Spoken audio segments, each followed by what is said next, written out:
2024 లేదా 25లో డిగ్రీ లేదా బీటెక్ చదివారా? సాఫ్ట్‌వేర్ జాబ్ కోసం ఎదురు చూస్తున్నారా? అయితే కోడ్‌జ్ఞాన్ 100 డేస్ కోర్సులో చేరండి. జాబ్ సాధించండి. చాలా మంది స్టూడెంట్స్ ఆన్‌లైన్‌లో చాలా కోర్సెస్ చేస్తూ ఉంటుంటారు. ప్రతి కోర్స్‌కి ఒక సర్టిఫికేషన్ డెఫినిట్‌గా ఉంటుంది. అవును.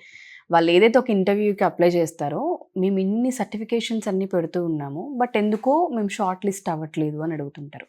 రీజన్ ఏంటి అంటారు సార్? 3 ఇయర్స్, 4 ఇయర్స్ బ్యాక్ మీరు చెప్పినట్టు సర్టిఫికేషన్స్ చేశారు అంటే వీళ్ళు స్కిల్డ్, వీళ్ళకి కొంత నాలెడ్జ్ ఉంది అన్న పాయింట్ ఉండేదండి. ఇప్పుడు సర్టిఫికేషన్స్ అన్నవి అసలు కన్సిడర్ కూడా చేయట్లేదు. అది చాలామందికి తెలియక పాపం మనీ హ్యూజ్గా ఇన్వెస్ట్ చేసి, అంటే వాళ్ళ కాలేజ్ ఫీజెస్ కాకుండా మళ్ళీ వీటి మీద కూడా spend ఎక్స్ట్రా బర్డెన్ చేస్తున్నారు. అవుతుంది. అంటే స్టూడెంట్స్ కూడా వాళ్ళని మనం అంటానికి లేదు. కాలేజ్ కంపల్సరీ మ్యాండేటరీ అన్నప్పుడు చేయాల్సిందే, చేయకపోతే అవ్వదు. కానీ ఆ సర్టిఫికేట్స్ ఉన్నాయి కాబట్టి మేము షార్ట్ లిస్ట్ అవ్వాలి అంటే అది రాంగ్ అండి. సర్టిఫికేషన్స్ మీరు ఎలా రాస్తున్నారు? అంత థియరిటికల్, మల్టిపుల్ చాయిస్ వీటి రిలేటెడే ఉంటుంది. సో దానివల్ల మీకు వచ్చిన సర్టిఫికేట్ మీకు స్కిల్ అన్నది తీసుకురాదు. ఇక్కడ Okay. స్కిల్ అంటే కాన్సెప్ట్ తెలియటం కాదు, ఆ కాన్సెప్ట్ని ప్రాక్టికల్గా ఎలా ఇంప్లిమెంట్ Design చేయగలము చేయడం. అన్నది ఇంపార్టెంట్ అనమాట. అది ఉండట్లేదు. సో అది మెయిన్ ఇంపార్టెంట్. సో ఎప్పుడు కూడా సర్టిఫికేట్స్ ఎంత ఎక్కువ ఉంటే జాబ్ ఆపర్చునిటీస్ అంత పెరుగుతాయి అన్నది మాత్రం పెట్టుకోవద్దు. ఏం చెప్తాను అంటే, ఓకే మీరు సర్టిఫికేషన్స్ చేయాలి కాబట్టి మీరు ఏమవ్వాలి అనుకుంటున్నారు?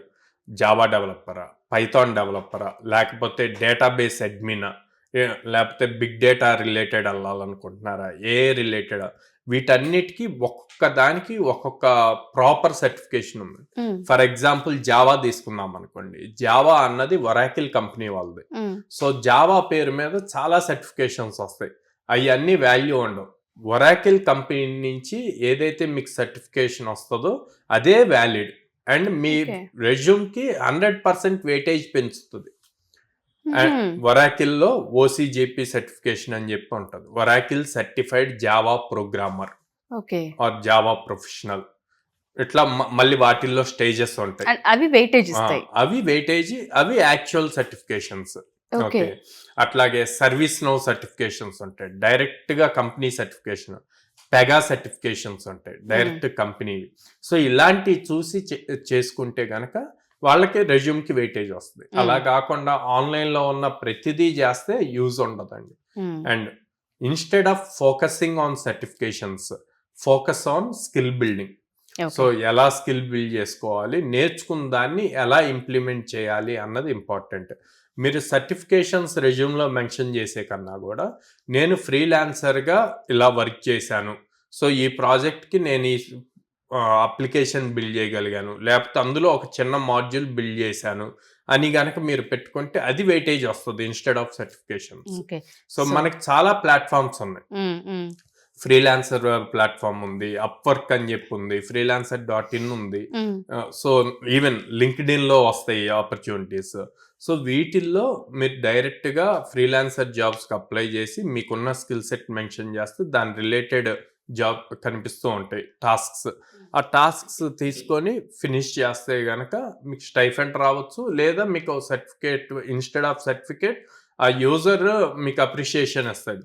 అది డైరెక్ట్గా లైవ్లో ఉంటుంది కాబట్టి దాన్ని మీరు మెన్షన్ చేసుకోవచ్చు. ఆర్ చాలామంది, సార్ మాకు ఇంకా ఆ లెవెల్ వెళ్ళలేదు కాంపిటీషన్. మీరు ఏ స్కిల్ నేర్చుకున్నా మీ చుట్టుపక్కల, ఫర్ సపోజ్ మీకు వెబ్సైట్ బిల్డింగ్ వచ్చు, okay, HTML, CSS, JavaScript use చేసి వెబ్సైట్ బిల్డ్ చేయగలుగుతారు. మీ ఇంటి దగ్గరలో ఏదో ఒక ఫ్యాన్సీ స్టోర్ ఉంటుంది, సో వాళ్ళకి ఆ స్టోర్ పేరు మీద ఒక వెబ్సైట్ బిల్డ్ చేసి ఇవ్వండి. మీకు రియల్ స్కిల్ కదా అది, అది తీసుకొచ్చి మీరు రెజ్యూమ్లో కనిపిస్తున్న ఒక ప్రాక్టికల్ ఎగ్జాంపుల్ అండ్ ప్రాజెక్ట్ లా తీసుకోవచ్చు. ప్రాజెక్ట్ లా వాళ్ళు హ్యాపీగా యాక్సెప్ట్ చేస్తారు. ఓకే, సో అలాగా మీరు రియల్ టైం వాటికి బిల్డ్ చేస్తూ ఉంటే గనక మీకు ఆపర్చునిటీస్ కూడా పెరుగుతాయి.